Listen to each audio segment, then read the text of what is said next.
ಎಲ್ರಿಗೂ ನಮಸ್ಕಾರ ಸ್ನೇಹಿತರೆ. ಆಧ್ಯಾತ್ಮಿಕ ವಿಚಾರಧಾರೆ ಕನ್ನಡ ಯೂಟ್ಯೂಬ್ ಚಾನಲ್ಗೆ ನಿಮ್ಮೆಲ್ಲರಿಗೂ ಮತ್ತೊಮ್ಮೆ ಪ್ರೀತಿಯ ಸ್ವಾಗತ. ಸ್ನೇಹಿತರೆ, ಇವತ್ತಿನ ಈ ವಿಡಿಯೋದಲ್ಲಿ ವರ್ಷದ ಮೊದಲನೇ ಹಬ್ಬ, ವರ್ಷದ ಮೊದಲನೇ ಏಕಾದಶಿ, ಅದರಲ್ಲೂ ಧನುರ್ಮಾಸದಲ್ಲಿ ಬಂದಿರುವಂಥ ಏಕಾದಶಿಯ ತುಂಬಾ ಮಹತ್ವದ್ದಾಗಿದೆ ಸ್ನೇಹಿತರೆ.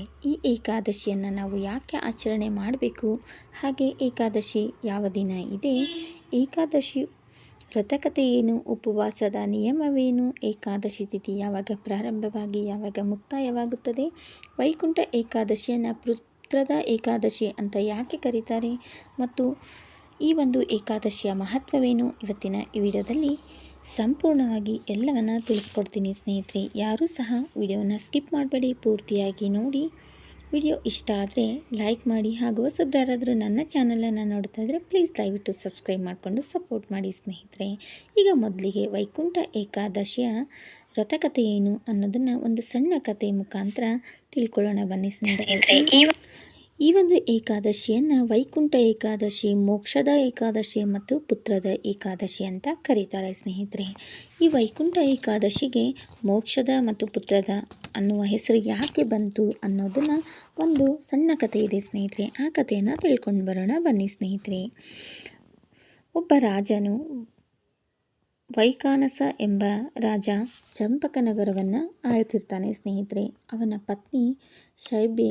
ಈ ದಂಪತಿಗಳಿಗೆ ಸಂತಾನನೇ ಇರೋದಿಲ್ಲ. ಮದುವೆಯಾಗಿ ಎಷ್ಟೋ ವರ್ಷಗಳು ಕಳೆದರೂ ಇವರಿಬ್ಬರಿಗೂ ಸಂತಾನ ಆಗಿರೋದಿಲ್ಲ. ಹಾಗಾಗಿ ರಾಜ ಮತ್ತು ರಾಣಿ ಇಬ್ಬರು ಕೊರಗುತ್ತಿರ್ತಾರೆ. ರಾಜರ ನಂತರ ರಾಜ್ಯಭಾರ ಮಾಡುವವರು ಯಾರು ಎಂದು ಪತಿ ಪತ್ನಿ ಮಾತನಾಡಿಕೊಂಡು ಚಿಂತಿಸುತ್ತಾ ಅಂತಃಪುರದಲ್ಲಿ ಕಾಲ ಕಳೆಯುತ್ತಿದ್ದರು. ಒಮ್ಮೆ ರಾಜನಿಗೆ ಒಂದು ಕನಸು ಬಿದ್ದಿತು. ತನ್ನ ತಂದೆ ನರಕದಲ್ಲಿ ಪ್ರೇತಾತ್ಮವಾಗಿ ನೇತಾಡುವುದನ್ನು ಕಂಡನು. ಈ ಕುರಿತು ಅರಮನೆ ಮತ್ತು ಹಿರಿಯ ಪಂಡಿತರಲ್ಲಿ ವಿಚಾರಿಸಿದಾಗ ಹಿರಿಯ ಪಂಡಿತರು ಧ್ಯಾನಮಗ್ನರಾಗಿ ತಿಳಿದು ರಾಜನಿಗೆ, ನಿಮ್ಮ ತಂದೆ ನರಕದಲ್ಲಿ ಪ್ರೇತಾತ್ಮ ಆಗಿರುವ ಕಾರಣ ಅವರು ಜೀವಿಸಿರುವಾಗ ಅನೇಕ ಪತ್ನಿಯರನ್ನು ಹೊಂದಿದ್ದರು. ಅದರಲ್ಲಿ ಒಬ್ಬ ಪತ್ನಿ ಋತುಮತಿಯಾದಾಗ ಆಕೆ ಬೇಡವೆಂದರೂ ಆಕೆಯ ಜೊತೆ ಸಂಬಂಧವನ್ನು ಮಾಡಿದರು, ಹಾಗೂ ಇನ್ನೊಮ್ಮೆ ಆಕೆ ಅದೇ ಪತ್ನಿ ರಸಿಕತೆಯನ್ನು ಬಯಸಿ ಬಂದಾಗ ದೂರ ತಳ್ಳಿದನು. ಈ ಮಹಾಪಾಪ ಕೃತ್ಯದಿಂದಾಗಿ ನರಕವಾಸ ಅನುಭವಿಸುತ್ತಿದ್ದಾನೆ. ನರಕದಿಂದ ಮುಕ್ತರಾಗಿ ಸದ್ಗತಿ ಹೊಂದಲು ಏನು ಮಾಡಬೇಕು ಎಂಬುದನ್ನು ಪರ್ವತ ಪ್ರದೇಶಗಳಲ್ಲಿ ಇರುವ ಋಷಿಮುನಿಗಳಲ್ಲಿ ಪರಿಹಾರ ಕೇಳಿ ಎಂದರು.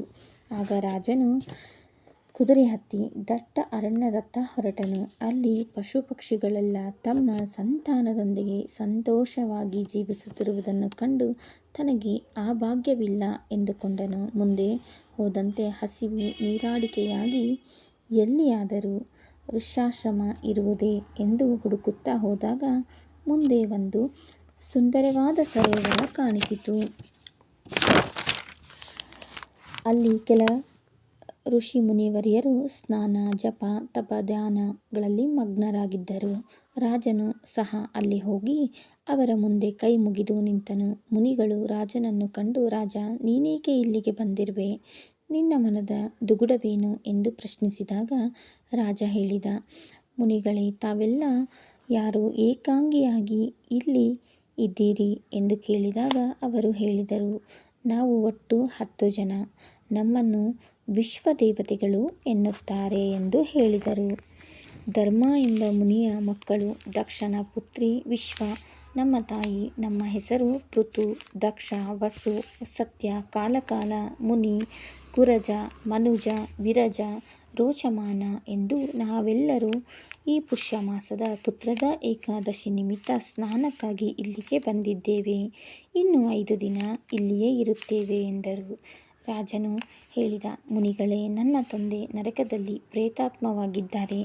ನಾನು ಏನು ಮಾಡಬೇಕು? ಹಾಗೂ ನನಗೆ ಸಂತಾನವಿಲ್ಲ. ನಾನು ಏನು ಮಾಡಲಿ? ದಯವಿಟ್ಟು ಈ ಸಮಸ್ಯೆಗೆ ಪರಿಹಾರ ಹೇಳಿ ಎಂದು ವಿನಮ್ರತೆಯಿಂದ ರಾಜನು ಪ್ರಾರ್ಥಿಸಿಕೊಂಡನು. ಮುನಿಗಳು ಹೇಳಿದರು, ಚಿಂತಿಸಬೇಡ ರಾಜ. ನಾಳೆ ಬರುವ ಏಕಾದಶಿ ವ್ರತವನ್ನು ಶ್ರದ್ಧಾಭಕ್ತಿಯಿಂದ ಆಚರಿಸು. ನಿನಗೆ ಒಳ್ಳೆಯ ಪುತ್ರ ಸಂತಾನವಾಗುತ್ತದೆ. ನಿಮ್ಮ ತಂದೆ ಪ್ರೇತಾತ್ಮದಿಂದ ಮುಕ್ತರಾಗಿ ಸ್ವರ್ಗಲೋಕವನ್ನು ಸೇರುತ್ತಾರೆ ಎಂದರು. ಅವರು ಹೇಳಿದಂತೆ ಏಕಾದಶಿ ವ್ರತವನ್ನು ರಾಜನು ಮಾಡಿದನು. ಮುಂದೆ ರಾಜನಿಗೆ ಒಳ್ಳೆಯ ಪುತ್ರ ಸಂತಾನವಾಯಿತು. ಅವನ ತಂದೆಗೆ ಪ್ರೇತಾತ್ಮದಿಂದ ಮುಕ್ತಿ ಸದ್ಗತಿ ದೊರೆಯಿತು. ಹಾಗಾಗಿ ಈ ಒಂದು ಏಕಾದಶಿಯನ್ನು ಪುತ್ರದ ಏಕಾದಶಿ, ಮೋಕ್ಷದ ಏಕಾದಶಿ ಅಂತ ಕರೀತಾರೆ ಸ್ನೇಹಿತರೆ. ಇನ್ನು ಈ ಏಕಾದಶಿ ತಿಥಿ ಯಾವಾಗ ಪ್ರಾರಂಭವಾಗಿ ಯಾವಾಗ ಮುಕ್ತಾಯ ಆಗುತ್ತದೆ ಅನ್ನೋದನ್ನು ತಿಳ್ಕೊಳ್ಳೋಣ ಬನ್ನಿ ಸ್ನೇಹಿತರೆ. ಈ ವರ್ಷದ ಅಂದರೆ 2025 ಜನವರಿ ತಿಂಗಳಲ್ಲಿ ಬರುವ ಮೊದಲನೇ ಏಕಾದಶಿ, ಮೊದಲನೇ ಹಬ್ಬ ಅಂತಲೇ ಈ ಒಂದು ಏಕಾದಶಿಯನ್ನು ವೈಷ್ಣವರು ಹಬ್ಬದ ರೀತಿಯಲ್ಲಿಯೇ ಆಚರಣೆ ಮಾಡ್ತಾರೆ ಸ್ನೇಹಿತರೆ. ಈಗ ಏಕಾದಶಿ ತಿಥಿ ಯಾವಾಗ ಪ್ರಾರಂಭವಾಗುತ್ತದೆ ಅಂದರೆ ಜನವರಿ 9ನೇ ತಾರೀಕು ಗುರುವಾರ ಮಧ್ಯಾಹ್ನ 12:20 ಪ್ರಾರಂಭವಾಗಿ ಮರುದಿನ ಶುಕ್ರವಾರ 10ನೇ ತಾರೀಕು ಬೆಳಗ್ಗೆ 10:15 ಏಕಾದಶಿ ತಿಥಿ ಮುಕ್ತಾಯ ಆಗುತ್ತದೆ. ಆದರೆ ಉದಯ ಕಾಲಕ್ಕೆ ನಾವು ಗಣನೆಗೆ ತೆಗೆದುಕೊಂಡಾಗ ಈ ಒಂದು ಏಕಾದಶಿ ತಿಥಿಯನ್ನು ಸೂರ್ಯ ಉದಯಿಸುವ ತಿಥಿಗೆ ಅನುಗುಣವಾಗಿ ನೋಡಿದಾಗ ನಾವು ಶುಕ್ರವಾರ ಏಕಾದಶಿಯನ್ನು ಆಚರಣೆ ಮಾಡಬೇಕಾಗುತ್ತೆ ಸ್ನೇಹಿತರೆ. ಇನ್ನು ಮರುದಿನ ಪಾರಣೆಯನ್ನು ಮಾಡಬೇಕಾಗುತ್ತೆ. 11ನೇ ತಾರೀಕು ಶನಿವಾರ ಬೆಳಗ್ಗೆ 8 ಗಂಟೆ ಒಳಗಡೆ ನಾವು ಸ್ನಾನ ಪೂಜೆ ಎಲ್ಲವನ್ನು ಮುಗಿಸಿ ವ್ರತವನ್ನು ಮುರಿಬೇಕಾಗುತ್ತೆ, ಅಂದರೆ ಉಪವಾಸವನ್ನು ಬಿಡಬೇಕಾಗುತ್ತೆ. ಹಾಗಾಗಿ ಈ ಒಂದು ಏಕಾದಶಿ ಶುಕ್ರವಾರ ಆಚರಣೆ ಮಾಡಬೇಕಾಗುತ್ತೆ ಸ್ನೇಹಿತರೆ. ಈ ಹೊಸ ವರ್ಷದ 10ನೇ ತಾರೀಕು ಶುಕ್ರವಾರ ವೈಕುಂಠ ಏಕಾದಶಿಯನ್ನು ಮುಕ್ಕೋಟಿ ಏಕಾದಶಿ ಅಂತ ಆಚರಣೆ ಮಾಡ್ತೀವಿ ಸ್ನೇಹಿತರೆ. ಈ ವೈಕುಂಠ ಏಕಾದಶಿಯನ್ನು ಮುಕ್ಕೋಟಿ ಏಕಾದಶಿ ಅಂತ ಯಾಕೆ ಕರೀತಾರೆ ಅಂತಂದರೆ, ವೈಕುಂಠ ಏಕಾದಶಿಯ ದಿವಸ ಅಂದರೆ ಈ ಏಕಾದಶಿ ಪುತ್ರದ ಏಕಾದಶಿ ಮತ್ತು ಮೋಕ್ಷದ ಏಕಾದಶಿ ಅಂತ ಏನು ಕರಿತೀವಲ್ಲ, ಈ ಏಕಾದಶಿ ದಿವಸ ವೈಕುಂಠದ ಬಾಗಿಲು ತೆರೆದಿರುತ್ತದೆ. ಅಷ್ಟೇ ಅಲ್ಲದೆ ಈ ಏಕಾದಶಿ ದಿನ ಭಗವಾನ್ ವಿಷ್ಣು ದೇವನು ಶ್ರೀದೇವಿ ಮತ್ತು ಭೂದೇವಿ ಸಹಿತನಾಗಿ ರೂಢನಾಗಿ ವೈಕುಂಠದ ಉತ್ತರ ದ್ವಾರದ ಕಡೆಗೆ ಬಂದಾಗ ಸಕಲ ದೇವಾನುದೇವತೆಗಳು ಮಹಾವಿಷ್ಣುವಿನ ದರ್ಶನವನ್ನು ಪಡೆಯುತ್ತಾರೆ. ಮುಕ್ಕೋಟಿ ದೇವತೆಗಳು ಒಟ್ಟಿಗೆ ಸೇರಿ ಮಹಾವಿಷ್ಣುವಿನ ದರ್ಶನ ಪಡೆಯುವ ವಿಶೇಷ ದಿನವೇ ವೈಕುಂಠ ಏಕಾದಶಿ ಅಥವಾ ಮುಕ್ಕೋಟಿ ಏಕಾದಶಿ ಎಂದು ನಾವು ಕರಿತೀವಿ ಸ್ನೇಹಿತರೆ. ಈ ದಿನ ವೈಕುಂಠದ ಬಾಗಿಲು ತೆರೆದಿರುತ್ತದೆ ಎಂದು ವೈಷ್ಣವ ದೇವಾಲಯಗಳಲ್ಲಿ ವಿಶೇಷವಾಗಿ ಉತ್ತರದ ದ್ವಾರದ ಬಳಿ ಮುಂಜಾನೆ ಭಗವಂತನ ದರ್ಶನಕ್ಕಾಗಿ ಕಾದಿರುತ್ತಾರೆ. ಅಷ್ಟೇ ಅಲ್ಲದೆ ಉತ್ತರ ದ್ವಾರದ ಮೂಲಕ ಭಗವಂತನನ್ನು ದರ್ಶನ ಮಾಡಿದರೆ ಮೋಕ್ಷ ಪ್ರಾಪ್ತಿಯಾಗುತ್ತದೆ ಎನ್ನುವ ನಂಬಿಕೆಯೂ ಸಹ ಇದೆ ಸ್ನೇಹಿತರೆ. ಏಕಾದಶಿ ದಿನ ಎಲ್ಲ ವಿಷ್ಣು ದೇವಾಲಯಗಳಲ್ಲಿ ಆ ದಿನ ಉತ್ತರದ ದಿಕ್ಕಿನ ಕಡೆ ದ್ವಾರ ಬಾಗಿಲನ್ನು ನಿರ್ಮಿಸಿರುತ್ತಾರೆ. ಮಾಮೂಲಿ ದಿನಗಳಲ್ಲಿ ಉತ್ತರದ ಬಾಗಿಲನ್ನು ಮುಚ್ಚಿರುತ್ತಾರೆ. ವಿಶೇಷವಾಗಿ ತಿರುಪತಿ ತಿರುಮಲ ದೇವಸ್ಥಾನದಲ್ಲಿ ಉತ್ತರ ದ್ವಾರವನ್ನು ತೆರೆದಿರುತ್ತಾರೆ. ಮತ್ತು ಪದ್ಮಪುರಾಣದ ಪ್ರಕಾರ ವಿಷ್ಣುವಿನಿಂದ ಬಂದ ಶಕ್ತಿಯಿಂದ ಮೊರ ಎಂಬ ರಾಕ್ಷಸನನ್ನು ವಿಷ್ಣುವು ಏಕದಶ ಎನ್ನುವ ಆಯುಧದಿಂದ ಸಂಹಾರವನ್ನು ಇದೇ ದಿನ ಮಾಡಿರ್ತಾನೆ ಸ್ನೇಹಿತರೆ. ಮತ್ತು ಮುಕ್ಕೋಟಿ ಏಕಾದಶಿ ದಿನದಂದು ಅಂದರೆ ಧನುರ್ಮಾಸದ ಶುಕ್ಲ ಏಕಾದಶಿ ದಿನದಂದು ಉಪವಾಸ ಮಾಡಬೇಕು. ಇದಕ್ಕೆ ಕಾರಣ ಏನಂದರೆ, ಮೊರ ಎಂಬ ರಾಕ್ಷಸನು ಅಂದು ಅಕ್ಕಿಯಲ್ಲಿ ಅಡಗಿ ಕುಳಿತಿರುತ್ತಾನೆ. ಆದ್ದರಿಂದ ಅಂದು ಅಕ್ಕಿಯಿಂದ ಮಾಡಿದ ಯಾವುದೇ ಒಂದು ಪದಾರ್ಥವನ್ನು ತಿನ್ನಬಾರ್ದು. ಆ ದಿನ ಪೂರ್ತಿ ಉಪವಾಸವನ್ನು ಮಾಡಬೇಕು ಸ್ನೇಹಿತರೆ. ಅಷ್ಟೇ ಅಲ್ಲದೆ ಹಣ್ಣು ಹಾಲು ಮಾತ್ರ ಸೇವನೆ ಮಾಡಬೇಕು. ಮತ್ತು ಈ ಉಪವಾಸ ಮಾಡುವಂಥ ಈ ಒಂದು ಏಕಾದಶಿ ವ್ರತವನ್ನು ಮಾಡುವಂಥ ಮನೆಯಲ್ಲಿ ಈರುಳ್ಳಿ ಬೆಳ್ಳುಳ್ಳಿಯನ್ನು ಸೇವನೆ ಮಾಡಬಾರ್ದು. ಆ ದಿನ ಯಾವುದೇ ಕಾರಣಕ್ಕೂ ಅಪ್ಪಿತಪ್ಪಿಯೂ ಸಹ ತಾಂಬೂಲವನ್ನು ಹಾಕ್ಕೊಳ್ಬಾರ್ದು ಅಂತಲೂ ಹೇಳ್ತಾರೆ ಸ್ನೇಹಿತರೆ.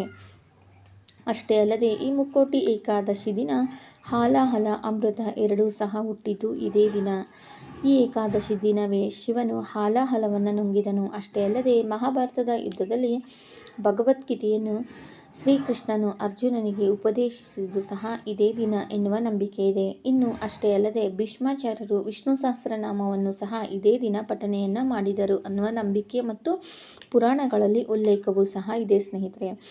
ಇನ್ನು ಈ ಒಂದು ಏಕಾದಶಿಯನ್ನು ಆಚರಣೆ ಮಾಡುವಂಥವರು ತಪ್ಪದೆ ಪಾಲಿಸಬೇಕಾದಂಥ ನಿಯಮಗಳು ಅಂತಂದರೆ, ಆ ದಿನ ಬೆಳಗ್ಗೆ ಬೇಗ ಎದ್ದು ಸಂಕಲ್ಪಪೂರ್ವಕವಾಗಿ ನಮ್ಮ ನಿತ್ಯ ಕರ್ಮಗಳನ್ನ ಮುಗಿಸ್ಕೊಂಡು ಮಹಾವಿಷ್ಣುವಿನ ವಿಗ್ರಹ ಅಥವಾ ಫೋಟೋಗೆ ಭಕ್ತಿ ನಂಬಿಕೆ ಶ್ರದ್ಧೆಯಿಂದ ಪೂಜೆಯನ್ನು ಮಾಡಬೇಕು. ಇಡೀ ದಿನ ಉಪವಾಸ ಇರಬೇಕು. ಮತ್ತು ಹಣ್ಣು ಹಾಲನ್ನು ಮಾತ್ರ ಸೇವಿಸಬೇಕು. ಆ ದಿನ ಅಪ್ಪಿ ತಪ್ಪಿಯೋ ಯಾವುದೇ ಕಾರಣಕ್ಕೂ ಅನ್ನವನ್ನು ತಿನ್ನಬಾರ್ದು. ಅಕ್ಕಿಯಿಂದ ಮಾಡಿದ ಯಾವುದೇ ಒಂದು ಪದಾರ್ಥವನ್ನು ತಿನ್ನಲೇಬಾರ್ದು. ಮತ್ತು ಮಹಾವಿಷ್ಣುವಿಗೆ ತುಳಸಿಯಿಂದ ಅರ್ಚನೆಯನ್ನು ಮಾಡಬೇಕು. ವಿಷ್ಣು ಸಹಸ್ರನಾಮವನ್ನು ಪಠನೆ ಮಾಡಬೇಕು ಮತ್ತು ದೇವಾಲಯಕ್ಕೆ ಹೋಗಿ ವಿಷ್ಣುವಿನ ಒಂದು ದರ್ಶನವನ್ನು ಪಡಿಬೇಕು ಅನ್ನೋ ಒಂದು ನಂಬಿಕೆ ಇದೆ ಸ್ನೇಹಿತರೆ. ವರ್ಷದಲ್ಲಿ ಬರುವಂಥ 24 ಏಕಾದಶಿಗಳಲ್ಲಿ ನಾವು ಯಾವುದೇ ಒಂದು ಏಕಾದಶಿಯನ್ನು ಆಚರಣೆ ಮಾಡದೇ ಇದ್ದರೂ ಈ ವೈಕುಂಠ ಏಕಾದಶಿ ಒಂದನ್ನು ನಾವು ಆಚರಣೆ ಮಾಡಿದರೆ 24 ಏಕಾದಶಿಗಳ ಪುಣ್ಯಫಲ ನಮಗೆ ಪ್ರಾಪ್ತಿಯಾಗುತ್ತೆ ಸ್ನೇಹಿತರೆ. ಅಷ್ಟೇ ಅಲ್ಲದೆ ಈ ಒಂದು ಧನುರ್ಮಾಸದಲ್ಲಿ ಸೂರ್ಯನು ದಕ್ಷಿಣಾಯನದಿಂದ ಉತ್ತರಾಯಣಕ್ಕೆ ಬದಲಾಗುವ ಸಮಯದಲ್ಲಿ ಬರುವಂಥ ಈ ಏಕಾದಶಿಯು ತುಂಬಾ ಮಹತ್ವಪೂರ್ಣವಾಗಿರುತ್ತದೆ ಸ್ನೇಹಿತರೆ. ಅಷ್ಟೇ ಅಲ್ಲದೆ ಈ ಒಂದು ಏಕಾದಶಿಯನ್ನು ಆಚರಣೆ ಮಾಡಿದರೆ 24 ಏಕಾದಶಿಗಳ ಪುಣ್ಯಫಲ ಪ್ರಾಪ್ತಿಯಾಗುತ್ತದೆ ಅನ್ನುವ ನಂಬಿಕೆಯೂ ಸಹ ಇದೆ ಸ್ನೇಹಿತರೆ.